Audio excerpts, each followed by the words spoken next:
In South Africa, there's a distinct gap in financial literacy. Many up-and-coming athletes and even seasoned professionals lack the knowledge and skills to secure long-term financial well-being.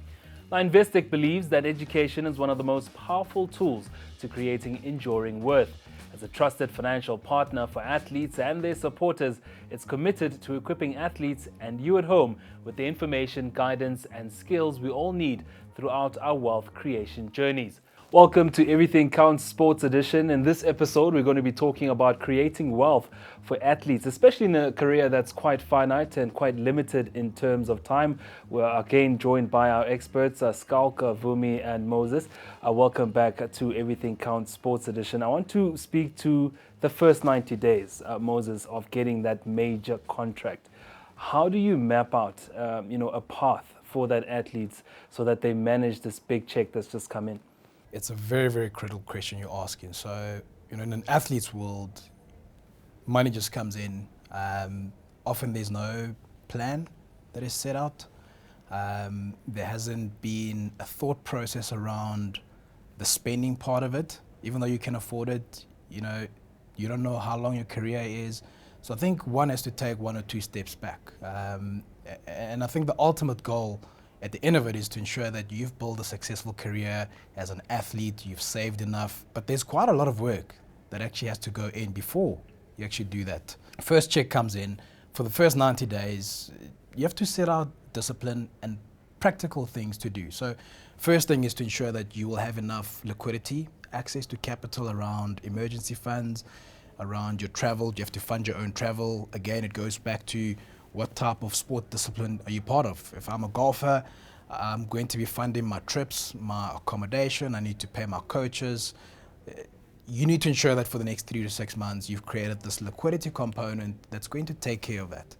And then we look at, well, beyond the saving and liquidity component, what does it look like going forward? Is there stability around earnings? If there's no consistency around the income that you'll be receiving, you need to ensure that you first take care of the 3 to 6 months. I will be okay. In fact, build a little bit of buffer should something go wrong. If you get injured the next day, it doesn't make sense having invested into something that's 5 to 10 years because... But not taking care of needs right 100%. now. So you need to start with the now.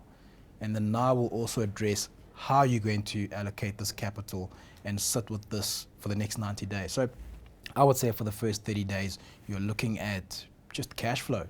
Ensure that for the next 3 to 6 months, you are solid.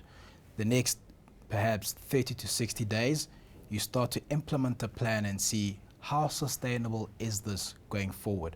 Am I going to meet my investment objectives over the next 3 to 6 months and beyond? Obviously, once you get to that 60 to 90 days, you're able to sit around a team that will really take care of you. Similar to your current environment as an athlete, where you've got a team around you. You need to have the same thing from a financial perspective, from an investment perspective, because it gets very, very complex. And that's a great sounding board team to have, to ensure that I will be able to structure accordingly. I am building out a plan and you understand the consistency of that plan to ensure that you instill discipline. So you know that I will be winning, or I've got a continuous salary, this is what it looks like, and I've got a plan in place to ensure that it meets my long-term objectives. We always refer to long-term, and long-term is not around short-term. It's not a short-term incentive or something that you enjoy in the short term. In fact, you can't even see the long-term. But that compounding effect is really, really effective. So it's around the long-term planning. It's around ensuring that you're teaming with the right team that can assist you. For an international play, it becomes very difficult, very complex. You need to ensure that you've got the capabilities.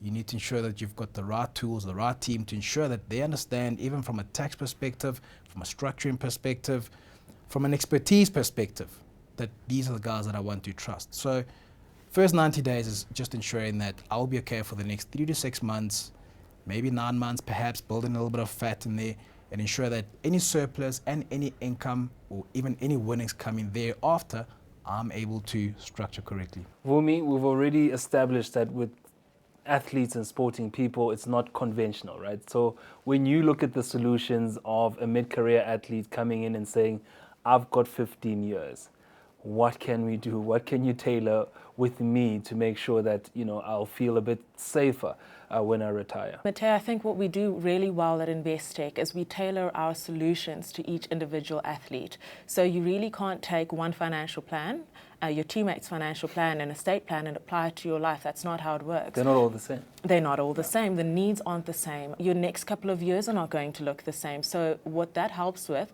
is we also narrow down the solutions to tailor it to you. So you'll find that a lot of athletes don't know where to start because even outside of Investec's investment solutions, there's so many other investments out there that they may be so confused by. But my job and our job as a team is to actually narrow it down, tailor it to you, and make sure that even when we say and articulate that insurance is important, being insured is critical, but being overinsured could also be borderline critical too. When we do give advice, it's to tailor it to you as an individual so that it takes care of you and your family long term, but also making sure that you're not paying for premiums, for instance, that you shouldn't be paying for. Yeah, those T's and C's is a conundrum. Oh yeah.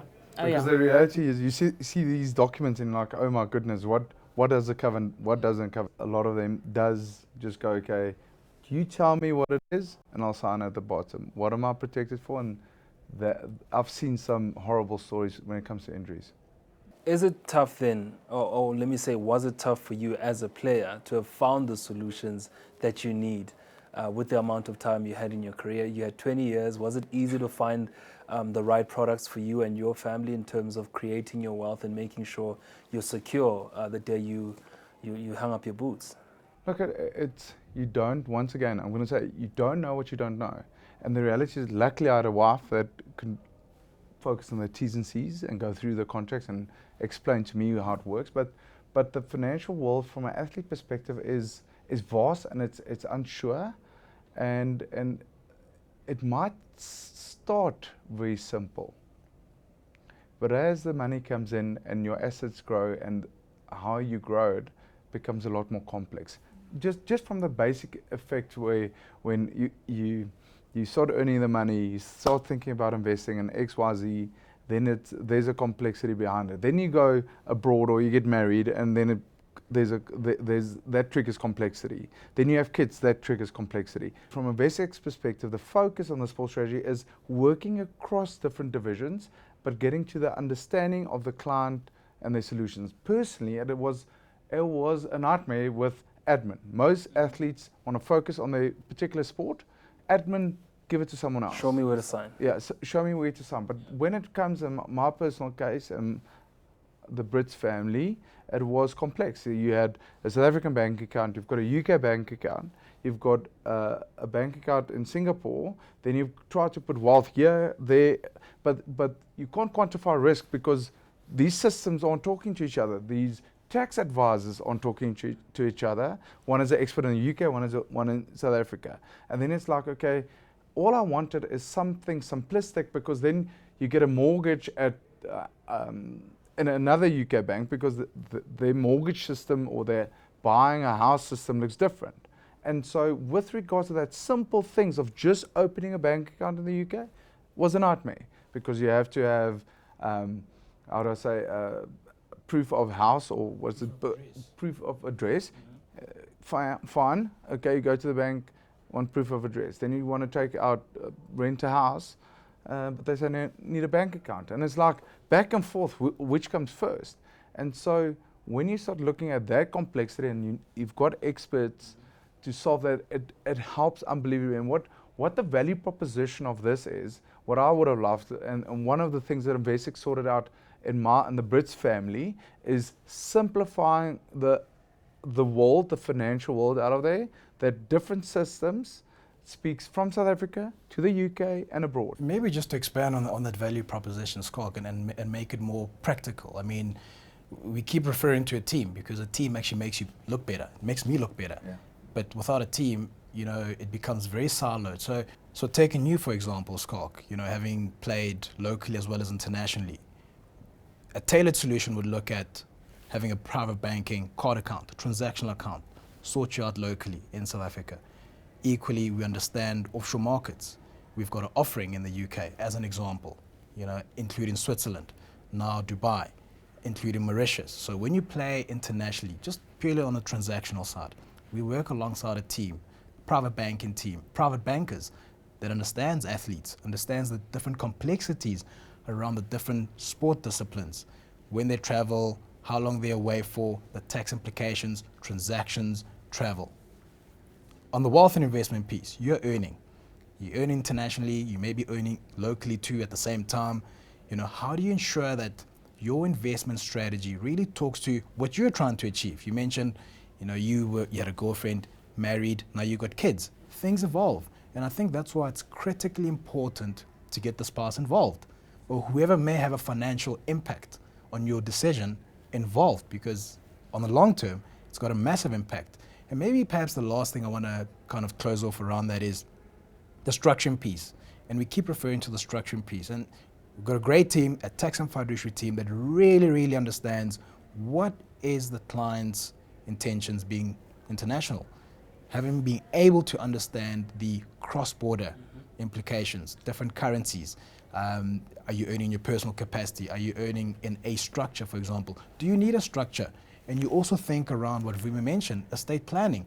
That all goes part and parcel of what we are trying to achieve. So I guess the value proposition is to say, when a client comes to Investec, whether you're an athlete or a professional or an entrepreneur, etc., you are coming in to an institution on an international basis that can really assist you on a tailored basis. And that's really the critical, I guess, factor that comes into our value proposition for an athlete. Skalk, talking about that last 5 years of your career, I don't know, circa 2014 for you, I think it was. You look at that path that you're about to take, the last 5 years, to earn some potential through rugby and what you love to do. What was the plan then? And did you feel that you had some time pressures in order to achieve some of your goals? When you take a step back, the question is always, what next? Yeah. A doctor, a lawyer can do that for 65 and then finish and then he's done. As an athlete, you've got a second career. The fear, and we were very fortunate that the fear wasn't financial, but it would have been a lot better if I made better decisions when I was younger.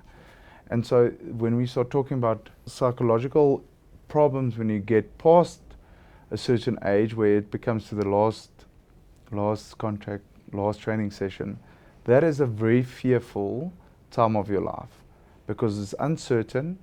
There's a second career that is coming, is making sure that you walk that path from the beginning to the end of what's beyond your sport. And that was actually more, and I was fortunate, that was more important and more stressful of what's next. And I guess not the injuries, not the selection, the hardest part of being an athlete is the day you leave the change room and then finding the next why, because the purpose of your next career is extremely difficult to articulate and to find. I think you touched on such an important point that I've seen with some of the athletes that I sit with, is you can't think of your next at the end. Your next needs to be part and parcel of your financial plan. Yeah. So when Moses touched on short, medium and long-term investment time horizons, for instance, those are sort of the components we speak to unpack the next during your existing career, because we need to make provision for it from a compounding interest perspective as well, and just from an overall financial planning perspective. I can say the stress is a lot less of the friends that I played with when there is no financial pressure. Because the reality out there, and this is everyone that's listening to it, is people buy good assets maybe, but they don't look at cash flow. It goes from nice salary to zero, and then the expenses is still there. So it's making sure that you understand this is my runway till I need to find a new job. And what a lot of guys do is, I need cash flow. I'm taking the first job that comes to me because there's a need in the background. And that's why I'm talking about the why. And if there's certainty of the journey that you want to put in place during the career of an athlete, that you understand what is the consequences when you finish. Do I have enough? What's my cash flow? When do I need to take a job? Do I take a job because I want to, or because I need to. And Vumi, when that happens, I imagine the athlete would call you to say, okay, I'm done playing. What now? I still want to live the life I'm living now. What are my options? So what is the conversation there to say, okay, your lifestyle might change a little bit. You might have to drop your golfing fees for a while, and let's see how we work it out for you. I want to reiterate, though, that it's never too late to speak to a financial advisor. Yes, it's beneficial to do it at the beginning of your career, but even at the end, it's never too late. However, there are components you would have missed out on that when you do come and speak to a financial advisor, then we have to just be real about it and say, what can we cut down on and what can we not, just to change the picture and plan for the next couple of steps, They'll come to you then, Moses, to say, you've been telling me to save and put my money in all these different pots. Is it still compounding? What kind of structure are you putting in place then after retirement when the money's not coming in anymore? It is very, very critical. In fact, I mentioned it earlier, when you get your first contract. Your first contract is not wealth. It's not wealth at that point in time. It's just an income that's come in that's going to serve a specific purpose over the next couple of months, because the reality is you're still in the phase of building your investable assets. So the intention is you've got a plan from the beginning and you're able to structure. And remember, an athlete, next week you can be injured, and then what? You've got this one contract. So that's where the complexity comes in for an athlete, because as a professional, I can be working and I can go play soccer, get injured, but I'm still able to walk and I can still work, I can still talk. That's the complexity around athletes. So it's really ensuring that you try get your ABCs correct from the get-go, if possible. But to Vumi's point, it's never too late. Obviously, you have to work with what you currently have. And it may mean, letting go of certain lifestyle habits. Even an athlete has got high pressure around, the generosity. You know that you've got this contract and you've been paid X, and you feel generous to pay big lump sums to whatever. It's actually not, the distinction is actually not around, how much you're giving, but it's around the how and why you're doing it. But critically, it's important that you structure correctly. So just coming back and answering your question around the structure piece is to ensure that whatever investment you're going to be going into is going to last you as long as possible. And we have to be realistic. There's inflation pressures. Currently at the moment, there is obviously geopolitics that are playing out. Markets are volatile. So your safety component may be okay, but for the long term, you need to ensure that you've got enough capital to sustain you for the rest of your life. Do you need to maybe get something in place, or income replacement, go do some work? And I think often athletes forget that they're an actual asset. So you're actually creating a brand. You're a currency of your own. So investing in yourself. So investing in yourself. So whether it's a case of, if I'm a golfer, I'm going to have a golfing facility, something that's going to generate passive income, because people will come to me, they want to learn about how I did it, how I became so successful. That's just something to just think about. And it's not necessarily just on the sporting face of it. You can even go into corporate, similar to Skulk. He's brought in incredible knowledge around what's the psyche of a sports person, an athlete. The earlier you start, the more decisions you have at the end. There is a financial investment, that's a self-investment in education. And so where we're sitting is trying to make sure understanding the beginning, the middle, the end, and the life after sport. That is the biggest thing where we want to solve. And as we said, the best time is now. Even if it was yesterday, it's now come to us. Let's put our knowledge around it. Let's take the emotional part, the psychological part, the understanding of the pressures outside, and then give a solution that's tailored to your needs. On that note, I want all your key takeaways, starting with you, Skulk. One thing every athlete should do early. Read a lot. And my dream is for every athlete to have a choice at the end and start investing in themselves early.